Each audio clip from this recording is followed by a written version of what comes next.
Welcome to Spiritual Rockstar Podcast, where world-changing spiritual entrepreneurs come to deeply awaken the power within to bring forth their greatest purpose, to create massive awakened impact for millions of souls around the planet, while enjoying being in tune with all life and real wealth in all aspects of their lives. I'm your host, Daniel John Hanneman. Welcome, everybody, to another Spiritual Rockstar Podcast show. Oh, we've got a wonderful guest today. I'm just so grateful. He is like, I don't know, I get this vibe, this visual image coming. He's like the hammer to like, no, you can have freedom. You don't have to be a slave anymore. And you can have the financial wealth and the freedom to do what you want in your life and with your work in the world, etc. On every level is the vibe I get. So I can't wait to hear what he has to share to help you with that. He is someone who's been in the rat race before and has come out of that. And so he's got a lot of wisdom to share. So, oh, he may not know about all that. Yeah, he knows about that. He knows how to bring you out of it. So, Frazer, it's so grateful to have you here today. Thank you, Daniel. It's great to be here. Thanks for that introduction. That was amazing. Sure thing. Okay, so Frazer is someone who has been a lawyer in the past. He quit his career in the music industry as a lawyer a long time ago because he realized, being free to live on his own terms is more important than have that security of that job. Some of you relate? I'm sure there's people that relate to that.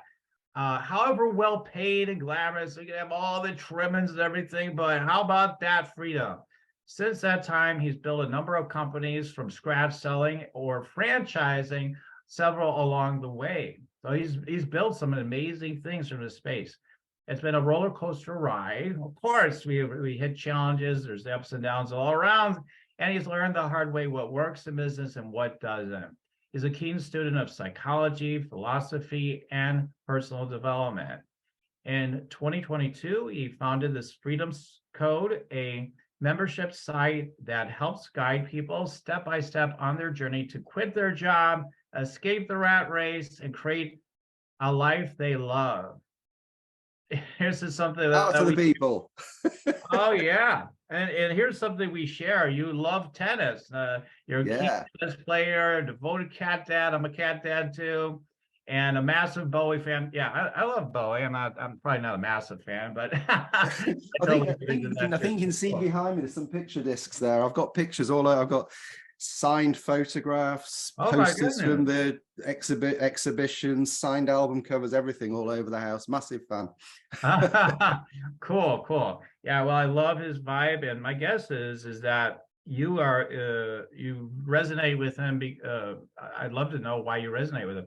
Is it because of the creativity? Is it whatever? I don't know. What is? Yeah, it's a really good question. I think the reason why I've got lots of bands and stuff like that I love, but he's always stood far above all the others, and I think it's because he's always been very true to himself. He's never really cared about commercial, apart from maybe a brief period in the mid-80s. He's never cared about commercial success. He's always been very true to himself.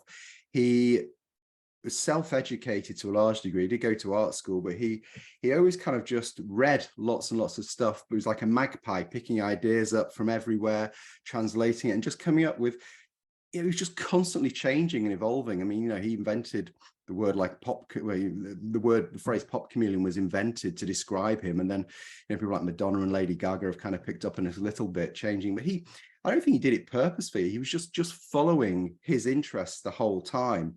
And if you didn't like it, then he didn't care. And I think that's a really great way to live your life. Just be true to yourself. Do you want to meditate and make money? Let it be simple. Let it be easy. Let it be fun. Go to yoursacredpurpose.com and get your free Meditate, Make Money meditation today. Yeah, that's true. I kind of forgot that about him, that he was that way. I know bits and pieces about him, but yeah, that's so. Yeah, one of my big things, I'm just saying a lot extra lately. I'm like, live your truth, because there's so much noise out there right now, right?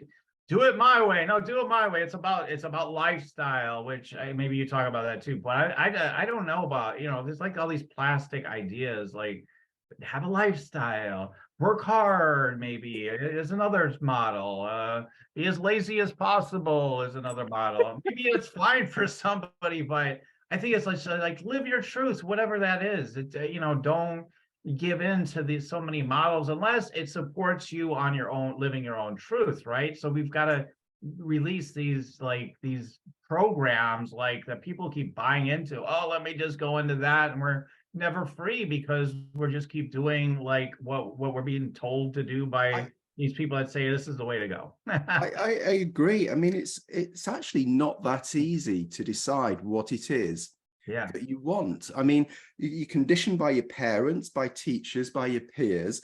And then you've got the advent of social media where, frankly, there's everyone telling you, oh, you've got to have these 5 habits. Billionaires do this. You've got to live your life like this. You've got to wake up at 5 a.m. You've got to do this. Sorry, you probably don't appreciate swearing on your show. I haven't watched enough episodes to know, so I'll try and keep the profanities down. It happens. It happens. It's okay. But seriously, it's like, who are these people who try and tell you how to live your life? No, you've got to find out for yourself what it is you want. And that's often a process, to go through that. And, there's a lot of talk about finding your purpose and what have you. I mean, essentially, your purpose doesn't have to be finding a cure for cancer or solving world hunger or whatever. It's your purpose in life is to do what makes you happy, from my point of view. It's whatever makes you happy. And there's a lovely quote that I got from my mentor, Bob Proctor. I think I mentioned to you, I'm a certified consultant with Proctor Gallagher Institute, his company. And it's basically saying, if you want to be happy in life, you've got to be the you that you want to be, not the you your parents want to be, not the you your partner wants you to be, or your children or anyone else. You've got to be the you that you want to be. And it's not always easy because you're actually confused about what you want and what you want from life because of all these different influences. Yeah, that's so true. So, wow. I mean, for example, to get into your story a little bit, we mentioned it early on, like you were this lawyer in the music industry and everything. I'd love for you but it's got to be a fascinating tale, right? So we want to hear a little bit about that. And Yeah. how did you get out of the rat race of like continuing to follow these models? Because I'm sure that happened with you, right? Like, oh, this is how we do big stuff and have the success, and how you fell into that trap like countless other people. So tell us about I that. did. So essentially, I went to a very academic school. It's a top grammar school. It was the top grammar school in the country. And I was there, and everyone became a lawyer, accountant, doctor, or dentist if they weren't too bright. For any dentists, only joking. And I didn't know what I wanted to do. I hated following rules at school. I didn't really fit in at school. I wasn't so much a rebel as I just wanted to be myself. Didn't know what I wanted to do. I just ended up falling into law. It was kind of like one of the options. It was like psychology, advertising, law. And I think fundamentally I wanted to get into the entertainment industry. That was the only thing that appealed to me, like becoming kind of a music manager or a film producer or something like that. And I didn't really know how to do it. So I figured going into law or entertainment law was a good way to get into that.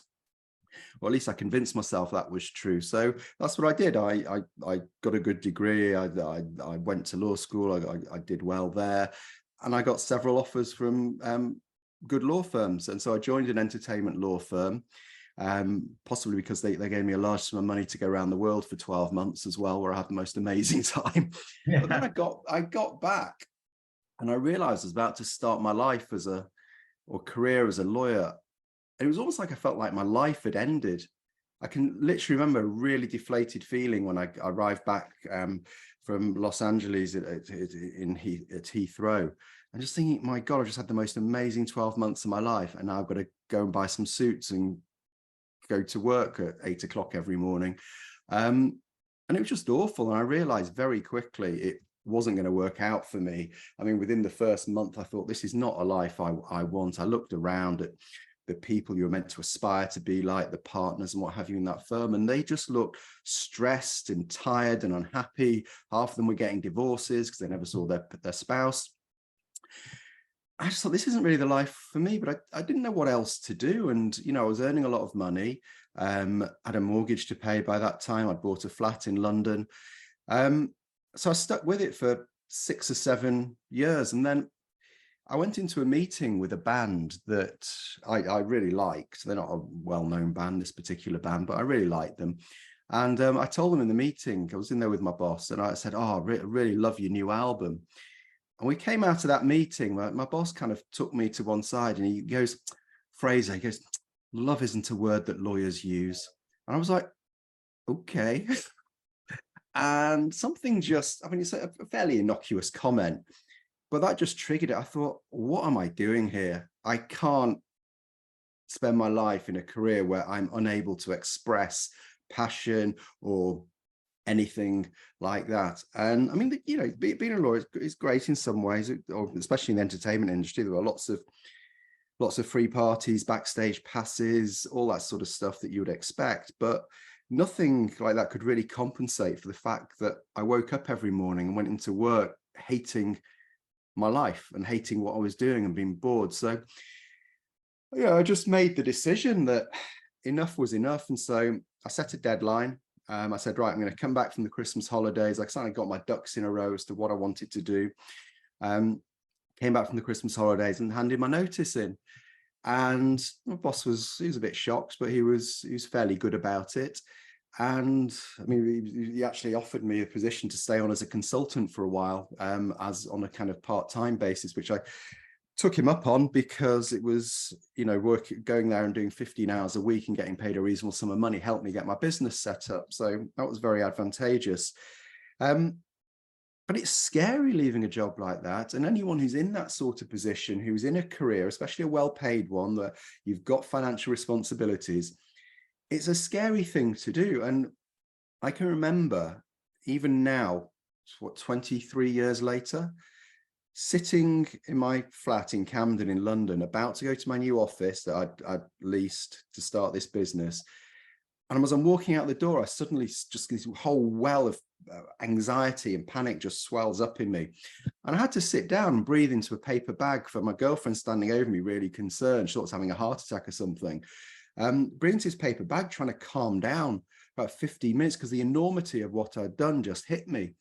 So it was very, very scary. I got over it, obviously. And yeah, it's not necessarily been an easy 23 years, but I've never regretted giving that up, because if you stay in that comfort zone of sacrificing your true path for the sake of a paycheck, doing something you don't want to be doing for 8 hours a day, often, you know, 10 hour day, sorry, well, yeah, 10 hour days, that's your life gone. And everyone goes, oh, you know, it's not a dress rehearsal, you only get one life. But they don't really seem to absorb that concept. It's just they pay it lip service, but they don't really live it. And I have lived it for 23 years, and it's not always easy. It's not, you know, like problems never go away. As they say, when problem number one gets solved, problem number two gets a promotion. So life is always going to be problems, but at least I've lived it on my terms and I'm doing what I want. And I'm grateful for that. Oh, that's great. Yeah. Well, I mean, that's so true. I mean, when we go to make that big shift, that it can be extraordinarily anxiety provoking and terrifying. And um so yeah, so tell us more about that. Were you so resolved that you're like, okay, I totally know I've made the right choice? Or did you keep vacillating in your mind, at least, like, oh my God, am I stupid? What am I doing? Like, maybe I should stay here. Like, what was your mindset at that time? You're always going to have those nagging doubts. Everybody does. The whole reason fear exists, it's a primeval instinct that's meant to protect you. But it's often, what's the acronym they use? It's False evidence appearing real? yeah, yeah, that one. And it is, you're always going to have those doubts, but you've got to push through it. You know, you have to push through what mentor Bob Proctor say, push through that terror barrier. Because if you don't, you bounce back into your comfort zone. You start to suppress your desires. You start to feel dissatisfied with your life. And in 20, 30 years from now, you're going to look back and your life with bitterness and regret if you didn't push through that terror barrier. Yes, so of course I was scared, but you have to make a committed decision. It's all right wanting to do something and thinking, oh, it'd be a nice idea. I'd love to run my own business, something like that. Nice idea. You've got to commit to it, and you've got to push through the fear. That's the only way you'll ever grow as a person. Because if you just stay in that comfort zone, the thing that Bronnie Ware said, people's biggest regret in life. She was a palliative nurse who looked after people for, I think she spent about 20 years looking after people went on in their dying days. And these same 5 regrets cropped up all the time. And consistently, people's number one biggest regret in life was not having lived the life they wanted and lived the life that other people expected of them.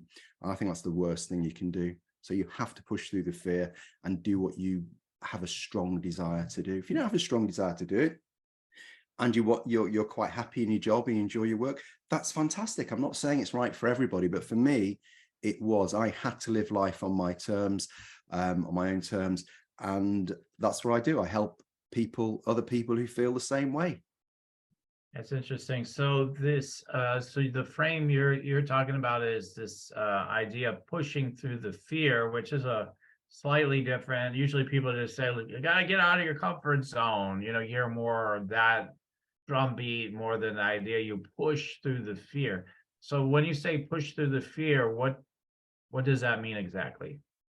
Well, you're going to have doubts, as you touched on. Am I doing the right thing? Why am I giving up this supposed security of a paycheck, the prestige of having the job? You'll have friends and family around you who are telling you you're mad. What are you doing? Because everyone thinks you should aspire to. Even now, when I mention to people that I used to be a lawyer, there's some sort of weird respect that goes on. Oh, you were a lawyer? I was like, yeah, and it's just not a big deal to me. But other people still seem to hold it in a really high regard. So to give up a career like that, a lot of people think is really strange. And unless you're a psychopath, you are influenced to some degree by what other people think about it. There's another great quote I love, which is, I'm not the me I think I am. I'm not the me you think I am. I'm the me that I think you think I am. And that's really profound. Like I've forgotten somebody Cooley, I think, said that. But that's really interesting that you perceive yourself through the eyes of the people you're with. So you can be very different with other people. If you get the impression someone thinks you're an idiot, in all likelihood, you're likely to be a little nervous around them. You won't be confident about what you say. Whereas if you think the people you're with think you're really smart and funny or what have you, you'll naturally be more extroverted and more exuberant. So I think that's a really interesting quote. So pushing through the fear, I would just say you have to recognize it for what it is. And you have to kind of analyze it and say, why am I scared? Because it's not real. It's not a saber-toothed tiger threatening your life.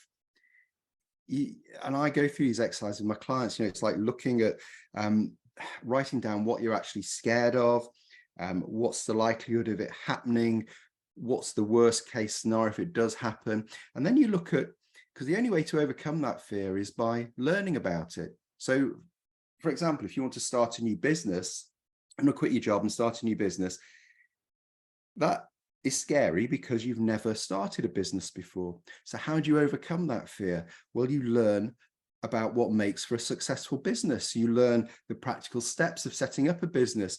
You learn about how to choose a good business model and find a good business opportunity.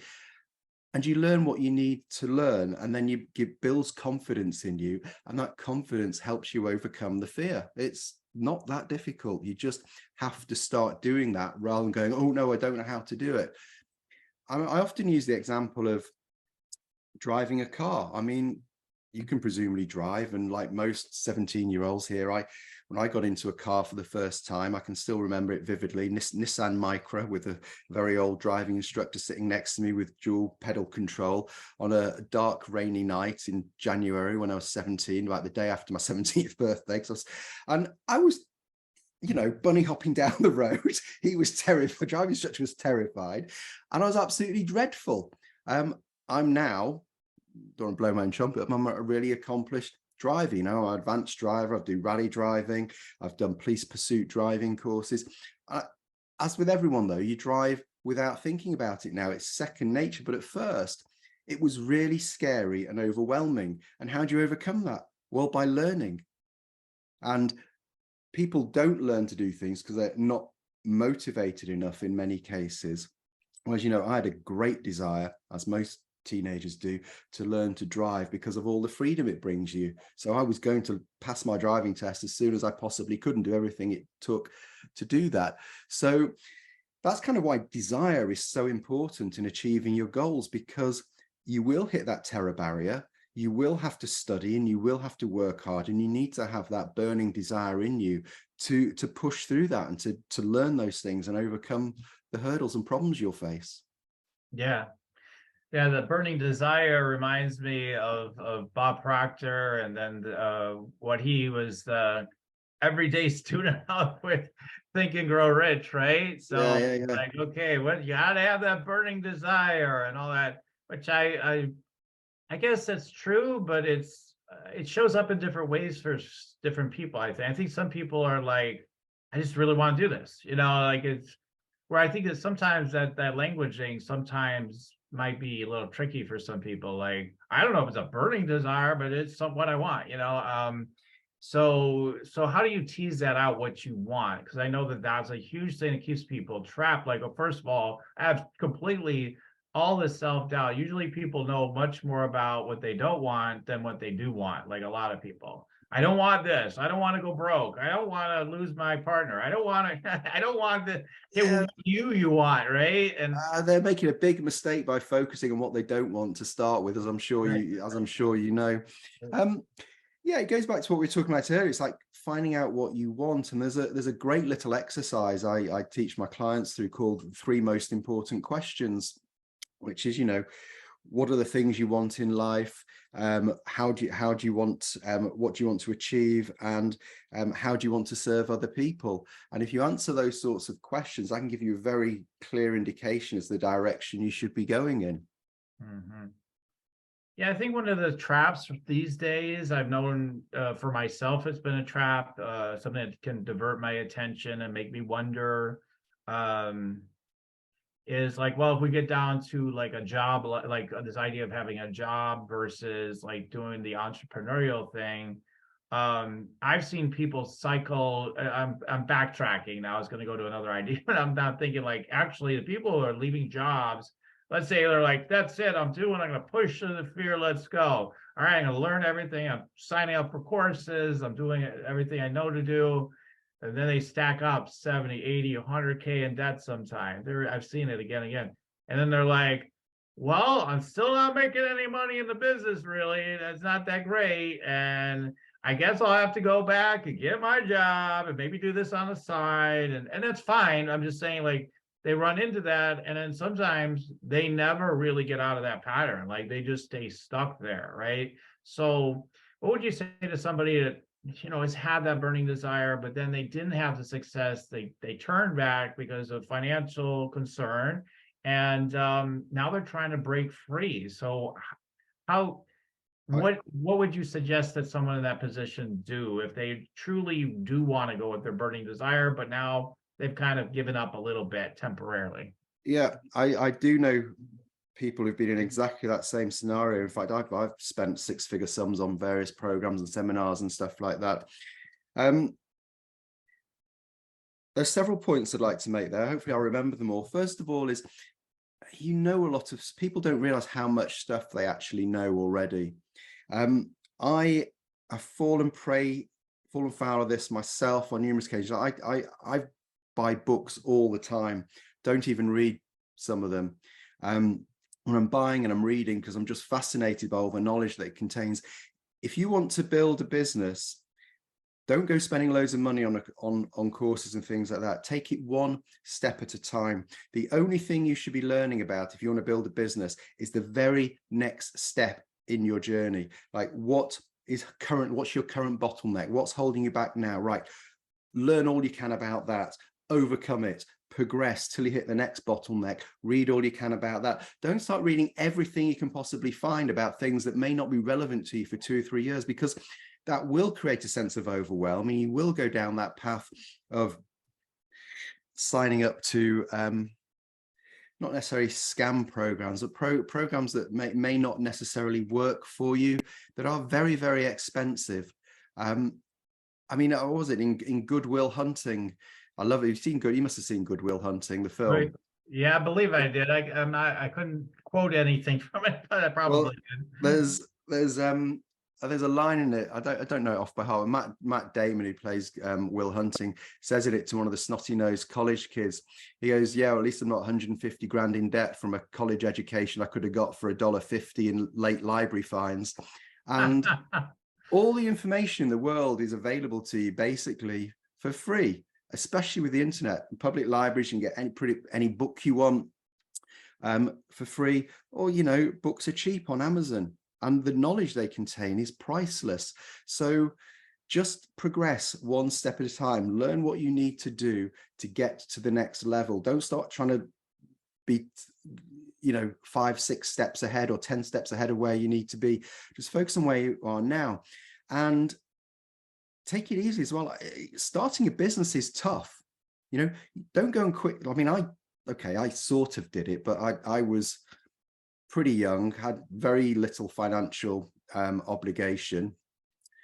I knew a lot of people, and I had an immense amount of confidence when I was in my mid-20s. So I was perhaps an exception. If you've got a family, for example, and a mortgage and stuff like that, you don't want the extra pressure of having to put food on the table and pay your mortgage whilst you're trying to get a business off the ground. So, one of the things I teach people and help them with is to find the time in their existing day to spend an hour or 90 minutes building their business, get their business going whilst they're still in employment.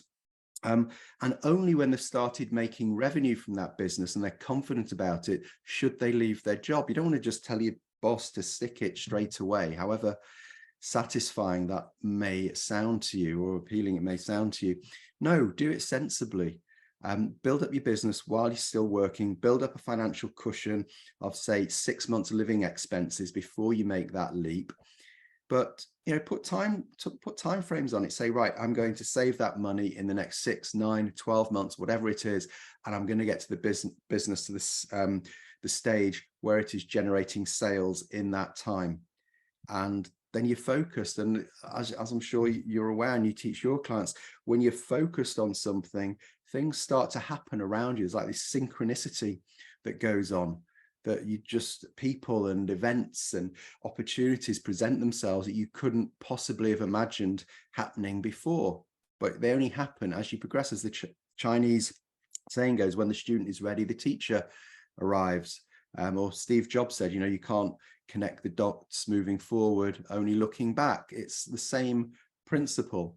So yeah, act on your burning desire, but don't act rashly. Plan it carefully, and put the practical steps in place to lower your debts and start generating income and building up a financial cushion before you leave your job. Yeah. Wow. Okay. That's a wonderful approach. I know that I probably sort of did that because when I had my jobs and everything, I started with a private practice as a therapist on the side. That's my background. And I was making some money doing that. And then when I went into business, I think I probably did some, I forget the timelines, but I think I did have a little bit of a part-time, income here or there doing some different things, but mostly after I started something on the side. I didn't do the 6-month thing for sure at all, but I had a family, everything, but everybody's got their own kind of crazy. For me, I'm like, I'm going to be successful. I would come from science of mind and all that stuff, basically the Bob Proctor stuff that he taps into. It's all sort of the same sort of stuff anyway. And it's just like, you just focus on what you want. It's going to happen one way or another eventually. I was totally convinced. I had no doubt. And at that time, like, and eventually, yeah, it totally broke through, but after a lot of debt. Like, eventually got there with a lot of like sadness, not as much for me because I was just so focused on the positivity or word moments of sadness, but I was just so focused on, no, it's happening. But people around me were worried, get jobs, get 2 jobs. You got to, when are you going to stop? I'm like, never. I'm going to keep going no matter what. But not too many people are that strong in their mentality going into such things. So I think your approach is a very good approach for the right people, right? Like everybody's different, right? Yeah, I mean, there is that approach that, you burn your boats and you just progress, but it does take a very determined mindset. It's tough. Building a business is tough, and if you're not earning any money from it, and you're constantly just your whole I mean, I find it happen at periods in my life as well. Your confidence starts to diminish because your business isn't being successful, and you tell yourself, the law of attraction is, I think, very misunderstood by people. You don't get what you want in life, you get who you are, which I'm sure you agree with. You attract to you what you're putting out because of the sort of person you are. And it's very hard to be that confident person that you need to be when around you nothing is going right. It's difficult. And yes, I've learned through my experiences with Bob about how you can stay in control and you can make your own economy and you can thrive whatever the external circumstances are. But it takes a lot of work and practice to get to that level. So why make it hard for yourself? Take the pressure off and make it as easy as possible for yourself by not having to worry about putting food on the table. It's like that old joke about the guy who's caught up in the flood, and he's a very religious guy, and he's anyway, a lifeboat comes along and says, "Oh, do you want help?" He goes, "Oh, no, I'm all right, God will save me." And then fire brigade comes along, goes, "Do you want help?" "No, it's all right, God will save me." And the helicopter comes along, and the water's on the roof of his house. He goes, "No, it's all right, God will save me." And he drowns, and he goes, "Why didn't you save me, God?" And God goes, "I sent you a fire brigade, a boat, a helicopter." So I love the expression that I got from Bob, like, let go and let God, and just trust that things will be all right. But why make it difficult for yourself? Give yourself a cushion to enable you to be able to have that confidence and not get it knocked on a daily basis because your business isn't working. So give yourself that runway. Yeah. I mean, I think that is a great approach for the right people, for sure. So yeah, because if you're in too much fear, it won't work out for you, because most people won't persevere and push all the way through that fear to the very bottom, because it gets into a very, very dark night of the soul that could go on for a long while.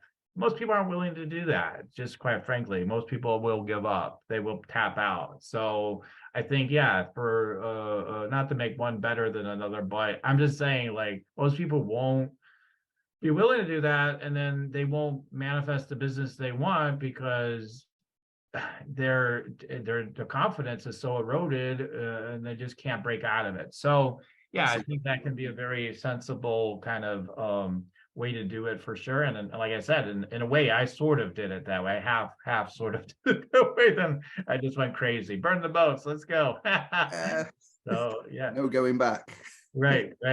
So now you in the intro, we're talking about you've developed businesses and franchisees, or what, all these things that I'm not really familiar with what you've done, but you've created this freedom code, that you talk about. So what are the keys to be able to create that? So what is the freedom code, I guess, is what I'm trying to get to. And how did you develop this for yourself and all you've done? Yeah, so I've been working with kind of one-to-one and kind of group coaching clients for a couple of years, kind of taking them through the Bob Proctor program, thinking into results, and doing business consulting with them as well.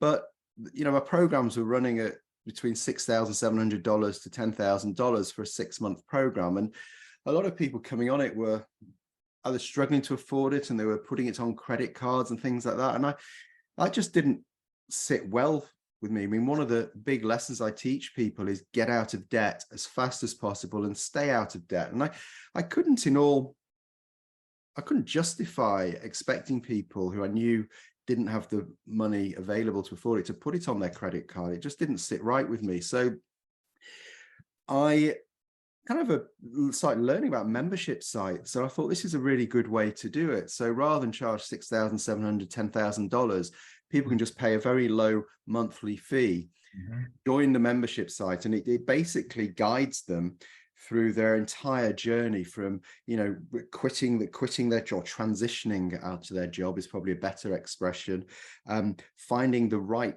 business opportunity for them, kind of setting their business up in a way so it gives them the best chance of success, how to market and sales and marketing techniques for their business, how to systemize their business and automate it. So essentially it won't happen immediately, because every business requires a lot of hard work and a lot of input from the business owner to begin with.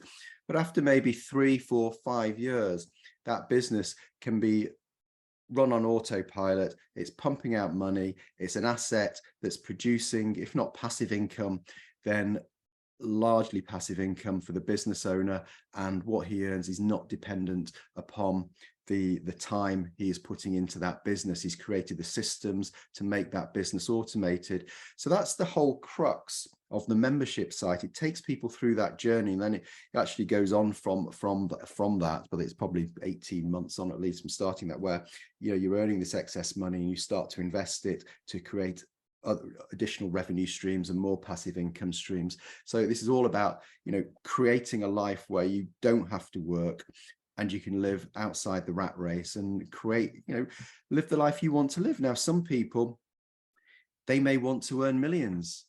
I don't know. Personally, I don't. I have, and I've lost it all. Not lost it all, but I've made millions, and I think the last couple of years I lost about 3 million. It's not for everybody. Most people basically want to earn enough so they don't have any financial worries. They want to wake up feeling that they've got some sort of purpose and they're excited about the day ahead. And they want to spend the time with people they love, or at least like. And if you have those three things tend to lead to a happy life. Now, everyone's different. I've got some clients who are like digital nomads. They live in a van and they travel around the world selling, particularly guy I'm thinking of sells what they call the kind of solar powered chargers for phones and things like that, off the grid chargers, I think he calls them. Others own restaurants or bars and are working far too hard and far too longer hours, and I've helped them readjust their life and get a much better work-life balance. A couple of them are very ambitious and do want to earn millions. One lady wants to be a billionaire, and that's fine. I'm not sure she appreciates the sacrifices that would have to be made to do that. So everyone has their own level, but it's about, we talked about earlier, it's finding out what's right for you and the sort of life you want to lead, and then creating a roadmap to get you there. So that's what the membership site is about. That's great. So when you say it helps you find the right business opportunity for you, is it how does it help you to do that? I mean, does it give you ideas? Hey, you got MLMs, and then you got brick and mortar, and then you got this or that. I mean, I don't know, like, how does it help with that? Okay, so the various ways you can find business ideas. You can do it by analyzing your skills and talents and building it into what we call a talent stack. So you've got a unique offering you can offer the world. So there's a lot of ways you can sell what you know on the internet these days. You can do courses, you can create a membership site, you can do coaching, you can do all sorts of things. You've got consultancy. So that's on a basic level. Or if you want to build a kind of larger, more substantial business, then you do all sorts of things. One great thing that I think works particularly well is to travel and go to other countries and see what's working in other countries and emulate what's successful in other countries that isn't yet happening in your country. Or it's about looking for ways you can take existing business models and see what they're not doing so well and improve upon them. And if you look at companies like Airbnb, Uber, Amazon, some of these, like the biggest companies in the world, they didn't have an original idea. What they did was take something that already existed and make it a whole lot better. Sarah Blakely with Spanx. Very simple idea. And is now the world's first self-made billionaire. Trunky, do you know what Trunky are?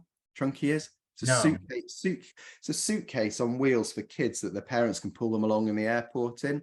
They got Mm. rejected by Dragon's Den. The company's now worth 9 million. Dragon's Den's like your Shark Tank, I think you call it in America. Right. They're now worth 9 million. Another company, what's it? I think it's called Snuggie. All it is a fleece with arms in it. They're now worth 40 million. There's opportunities everywhere.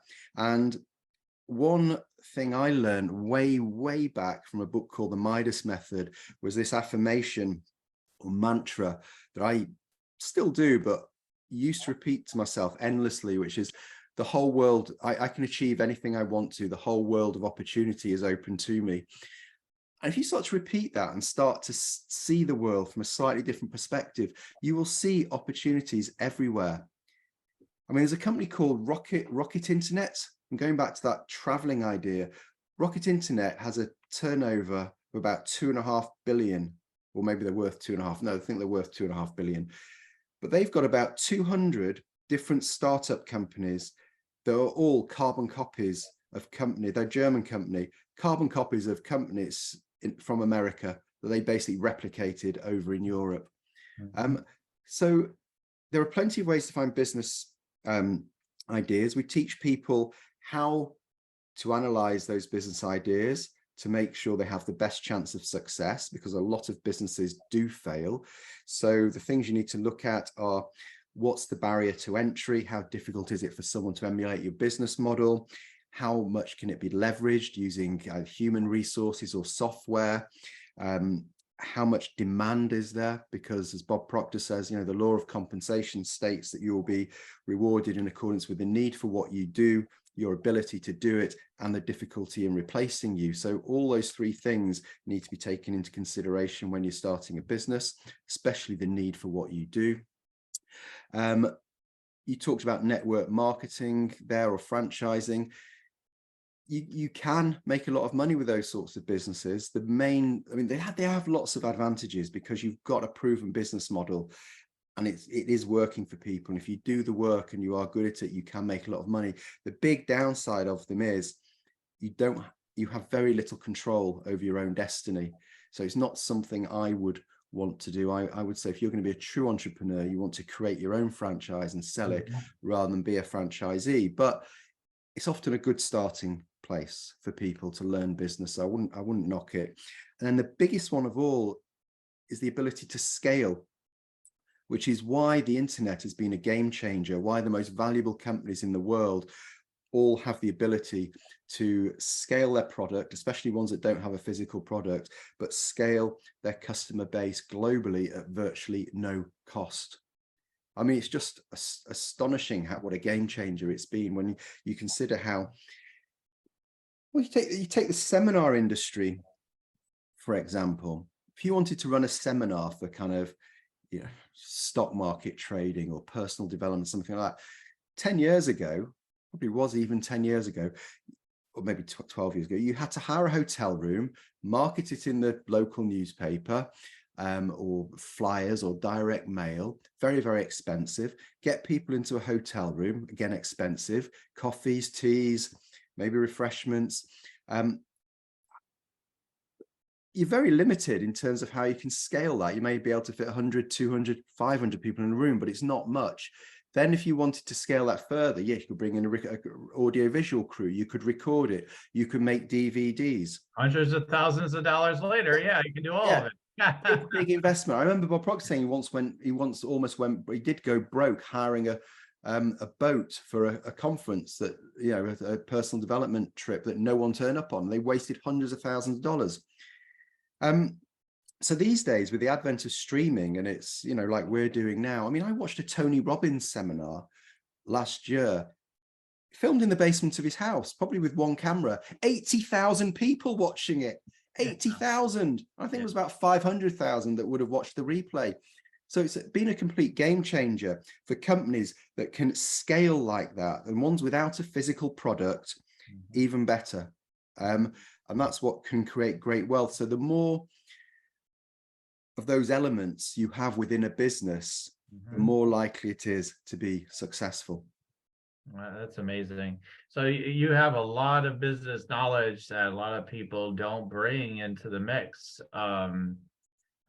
Typically is what I'm getting from you, because I've had a lot of guests come on and talk about business, and some of them may teach some of these things, but most of them are they don't have all this sort of background and knowledge and wisdom that you have with business. So, and then you've also created this like ability for people to see like, well, utilizing your talents, like what is the right opportunity based on who you are, like what is the right opportunity for you, and then to be able to build a foundation where you've got an autopilot business is the idea.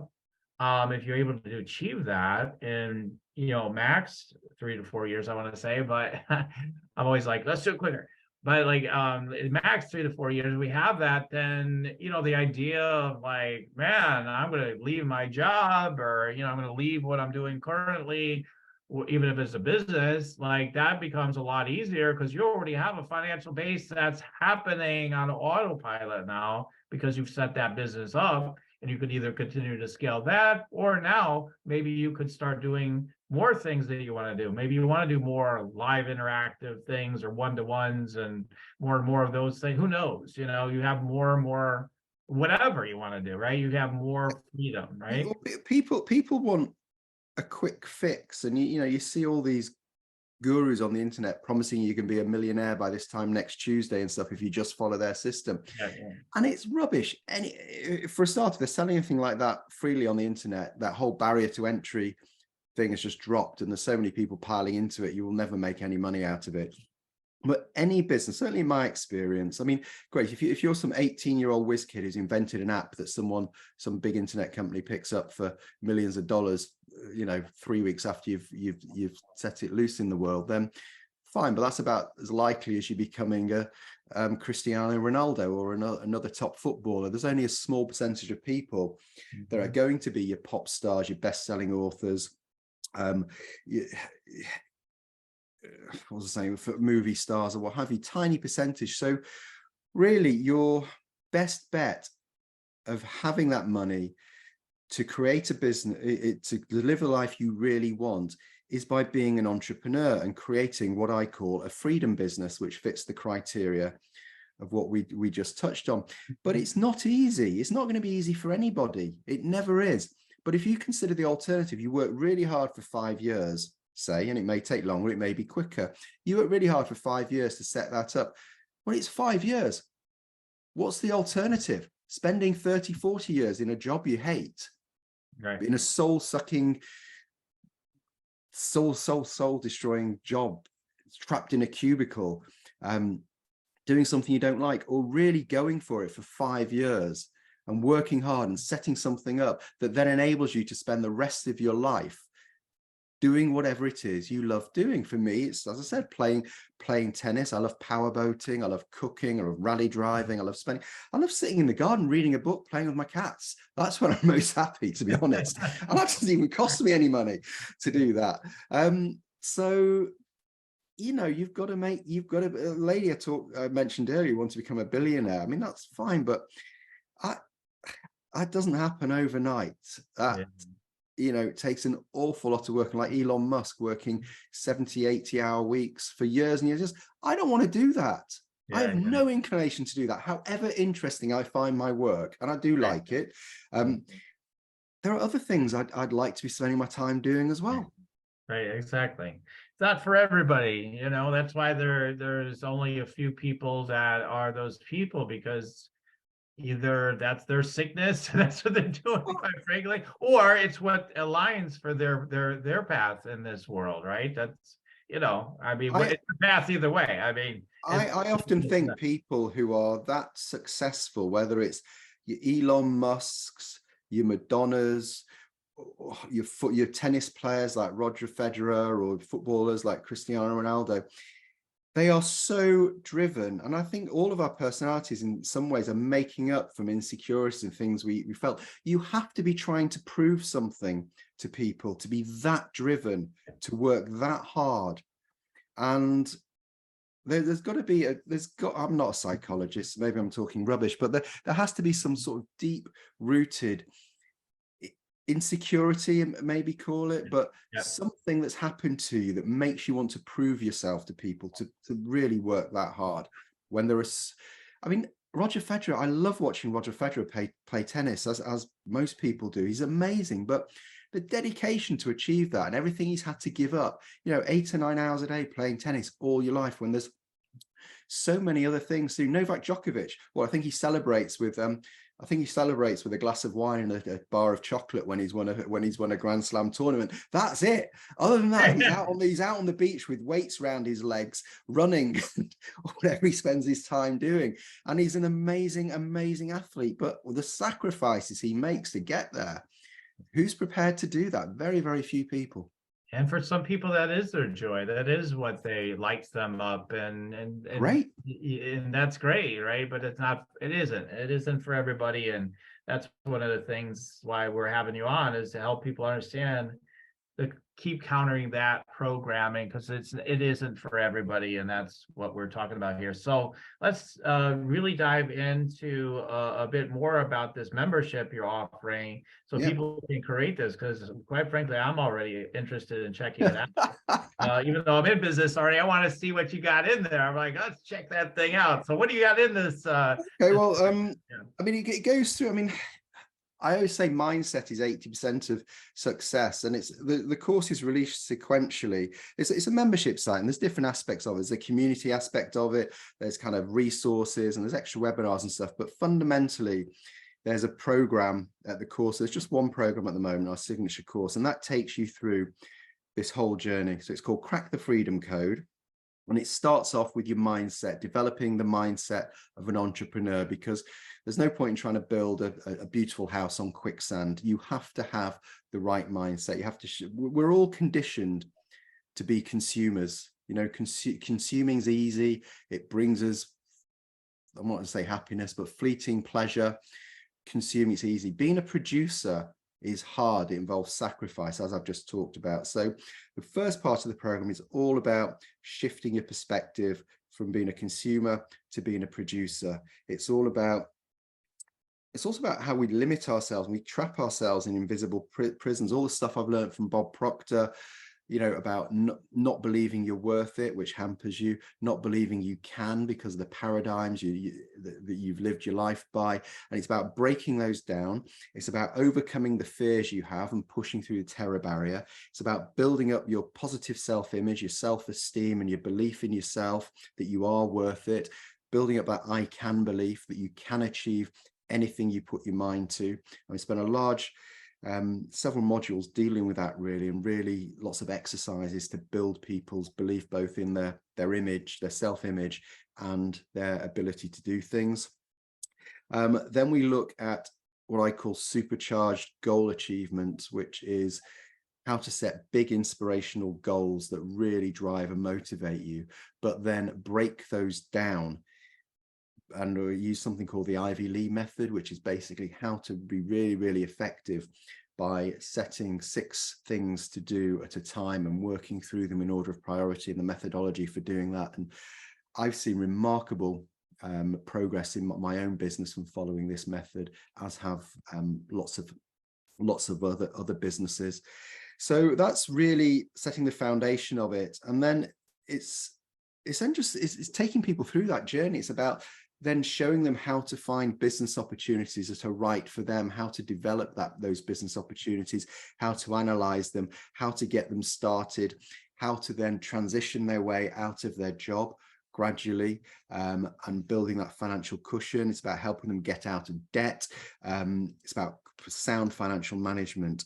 And then it's about the practical aspects, because for me, it's second nature. I've literally started well over 200 companies for reasons I won't go into, 12 main ones, but I set up SPVs for different property development and property investment opportunities. So I've set up over 200 companies. So to me, it's second nature. But people who've never done it before, clearly they don't know how to set up a company. Should they be a sole trader? Should they incorporate it as an LLC or a limited liability company? So talk through practical steps of that. You know, setting up bank accounts these days, it's a nightmare. It used to be so easy. You just go onto your bank. Nowadays, you've got to jump through so many hoops and stuff like that. So it's just practical things like that about bookkeeping, keeping records, when you should use an accountant and a lawyer, how to keep your costs down for doing that. It's about where to look for investment if you want it, whether you should be raising investment, the pros and cons of having investors on board. I bootstrapped most of my businesses. The last business I ran, I had about £3 million worth of shareholder investment in it. Pros and cons of doing that, how to keep your investors happy. Then it's about the principles of business success, business power principles, all the things you need to be implementing in your business on a daily basis, the strategies for sales and marketing, all that sort of thing to grow your business, and then systemizing it and automating it, which that process takes quite a while. But it's like which software to use to do it, if you want to use software, or you just create an operations manual, and how to do that the right way, so that you are creating an asset that can be sold if you want it to be sold, or you carry on running it. That's up to you. You can put managers in place, step aside, keep on running, keep getting the money from it, or you decide it's the right time to sell it and you sell it. And then the final stage is basically when you've got excess income, it's about different places. Because I've never been a big fan of pension funds and mutual funds or just passive mutual funds. I just don't think they're going to deliver what they promise to people. So I don't recommend any alternative investments or anything like that, but I tell people what I've come across and what I found and what I personally do. So the final module is all about alternative ways you can invest your money to create passive income streams. So, you know, again, it just increases the means within which you can live, so you can live your best life. So that's it. It's a very very comprehensive course. I've made a bit of a rod for my own back, to be honest, because it's an awful lot of material. That's a lot. And only $49 a month. For how much? $49 a month. $49 a month, and you get it on a free trial too for what, 14 days is it? Or yeah, 14-day free trial. I'm not sure when this show's coming out. It might not be $49 by the time the show comes out. Awesome. Yeah, we'll put the link in the show notes for you guys to check it out. And I know that I'm definitely going to check it out. I definitely want to see what's in it, and because you know, learning is forever, right? So it's like I want to learn what I may not know, and explore it too. And it just sounds like a lot of fun. And so I really appreciate what you put together. I know the time and effort and energy and money that takes to create such a thing for people. So thank you so much. That's amazing. Thank you. All right, Frazer. So we're at the time of the show where I do some quick tune-ins on my guests. I call it energy scanning, tuning into you a little bit. Are you ready to receive some downloads? Let's give it a go. All right, awesome. Okay, so let's go ahead and I'll just get centered here a sec and tune in.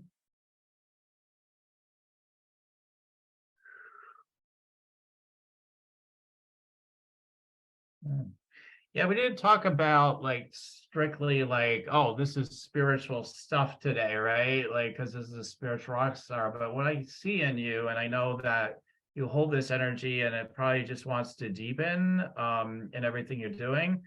Because you're a great mechanic and all that, you know, and wealth dynamics or whatever, like all these different systems out there, but you're a great mechanic. But you also have this strong ability to be very connected and present, and to bring people calm and assurance. So you have that. Which is really great, because it's like an anchor you have inside yourself. But then at the same time, you understand people's anxieties and fears of like, oh my God, what about this? What about that? Because you've experienced so much of it, and it's one of those recurring loops for you. You'll still have it no matter how many times you move through it, right? Fear keeps coming back, and you have pretty strong relationship, quite frankly, to those insecurities, those fears that come back and back. But you've anchored yourself in that into that mindset. Yeah, that's part of it, but also there's this deeper presence of connection, right, with the life force itself that's deepening in you, and people could feel that comfort and that confidence with you, and it helps them to, feel like I can be successful. I can do this. I can do this, right? So I really appreciate that about you. Let me tune in to the next thing real quick, and then we'll reflect at the end.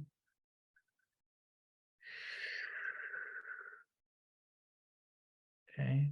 They're saying analyzer and synthesizer. So I see, like, it's almost musical in a way, but it's with data. It looks like more so than music, but it's just like, whoa, we can research that. We can put this over here and synthesize this with that, and how the pieces come together. So that makes sense with, creating all these, hundreds of companies, you said, that you're constantly it's like, again, too, like the lab guy, the bad professor kind of thing. Let's see, let's put a little this and that in, and it's fun. It's like, it's just a lot of fun. And if it fails or it succeeds to some degree, this part of yourself, it almost doesn't matter. It's fun. We're going to try it. So we're going to see what happens, right? So I really love that. That's really cool. Okay, let's see what's next.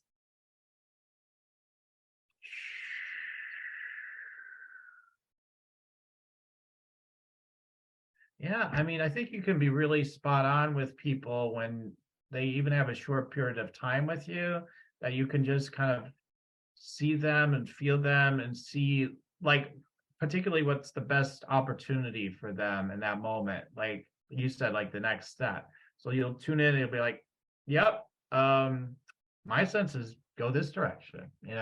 And so it's an intuitive thing primarily, even though you've got a lot of knowledge to draw from within that intuition, but it's sort of an intuitive just knowing, like, yeah, I think this is your next step.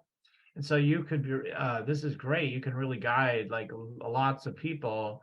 And a membership like this, they were to reach out to you. I don't know what the access they have to you, but they could reach out to you and easily be able to get the next step guidance quickly from you. Like, I don't think it'd be that hard most of the time.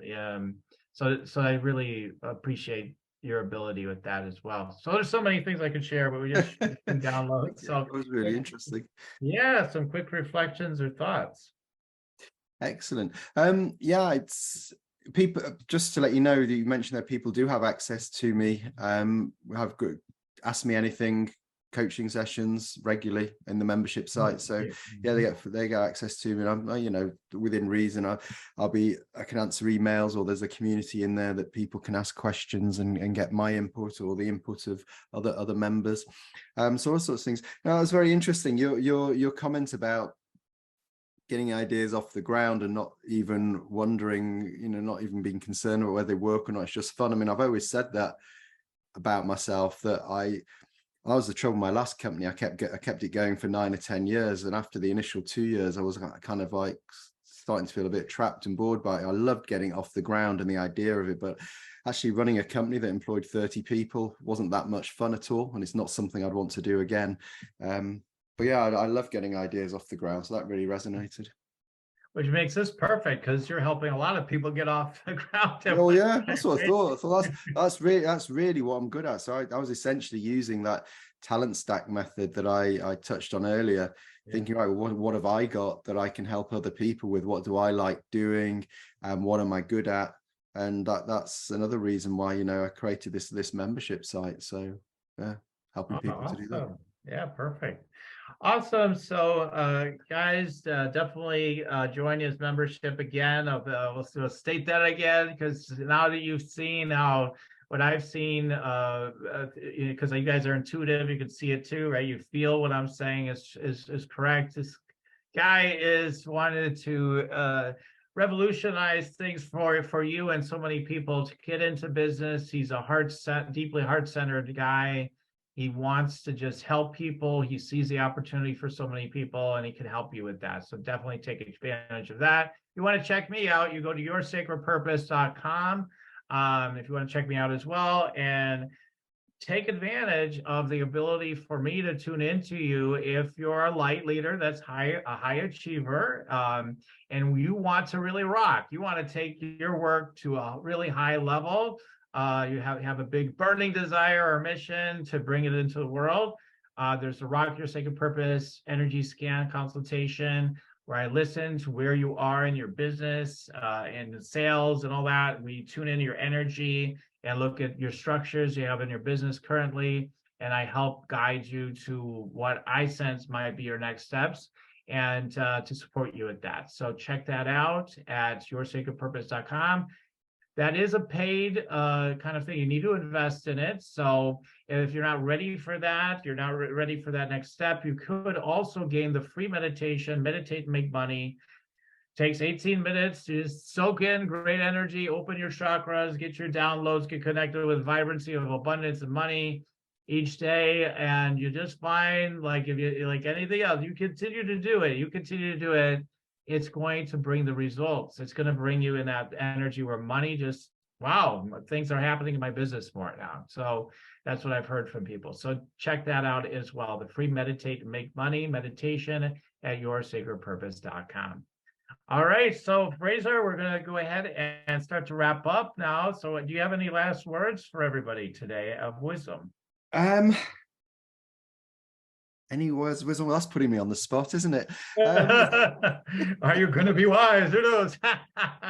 What can I say? Well, I teach in my program that the key to personal freedom, I mean, it's called the website, as I think we said, is the freedom is freedomcode.co, and we'll put the link down there with a special link to a special offer, loads of bonuses. But one of the things I think is critical that I teach in the program is that true personal freedom is an inside job, and it comes essentially from being yourself and taking responsibility for all the choices you make in life, and recognizing that you are where you are now because of the choices you make. And as soon as you stop blaming other people or external circumstances for your situation, it's totally liberating and empowering. And the more you can learn to take that responsibility, the freer and happier you will be.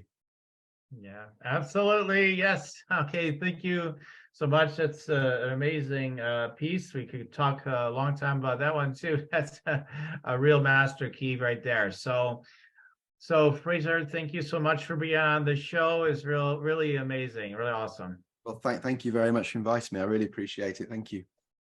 And thank you. Yeah, absolutely. So thank you to all our listeners. Keep on tuning in. We'll keep on rocking it here, Spiritual Rockstar Podcast. Till the next time. Spiritual Rockstar Podcast. Stay tuned for our next upcoming new episodes each Wednesday and Saturday. Please be sure to subscribe, rate, and review to help us to serve you best. As a reminder, you can get your free Meditate and Make Money meditation at www.yoursacredpurpose.com to rock your sacred purpose. Goodbye for now, everybody.